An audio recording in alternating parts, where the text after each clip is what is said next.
He heard us. Coach, it took you a little while to get in sync this time.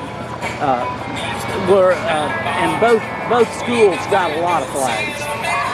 Yeah, I think we came out flat. I got that impression during pregame that we were a little flat. I think they went in at halftime. We addressed some things. They refocused pretty well, and they came out better the second half. A little better focus, a little better execution, and you're dealing with young kids. They've just finished a big ball game, and then they go into another one, and so sometimes it's a learning process for them. But I think we took away from this game the importance of being ready every week, because you never know. Now, yeah, because Rio Vista historically has not been this tough an out. Two birthdays tonight. Yeah, the quarterback's very talented. He was talented last year. He's a great athlete. Mr. Easton, and we were fortunate to be able to break up some of those passes early in the game and slow them down a little bit, and kind of took them out of their game. And then, I think we wore on them a little bit the second half too, defensively. I thought one of the things where it really started kind of turning around was your last possession of the first half. You had something like less than 2 minutes, and you went the length of the field and got a field goal out of it. That had to feel kind of good to close out the half like that. Yeah, we wanted to try to get points because we were going to get the ball in the second half coming out, and so we wanted to finish on a positive note the first half if we could. We felt like Breck was very capable of field goal attempts from that distance. Gave him a shot, and we made good on it. All right. Now,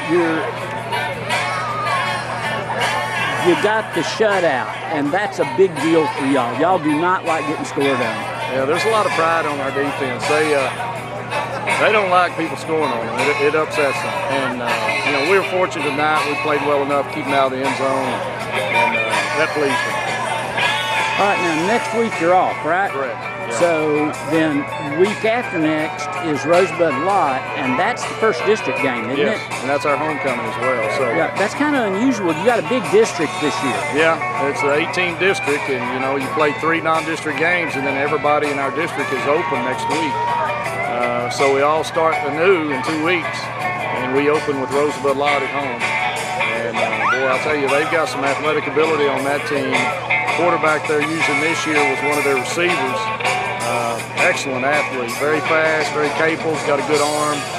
He's a big threat, so we've got a challenge in front of us, but we're going to spend time next week on ourselves, really focus on ourselves and try to strengthen some weaknesses that we see as a staff, and try to rest up a little bit and get refocused for the following week and get ready for Rosebud Lot.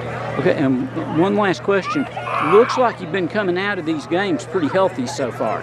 Thank goodness, so far so good. And the kids are aware that health is very, very important if you want to make any type of run at all. And so they've done a good job really of hydrating themselves, taking care of themselves. We've got a little sickness going around right now, but they are quick to act upon it.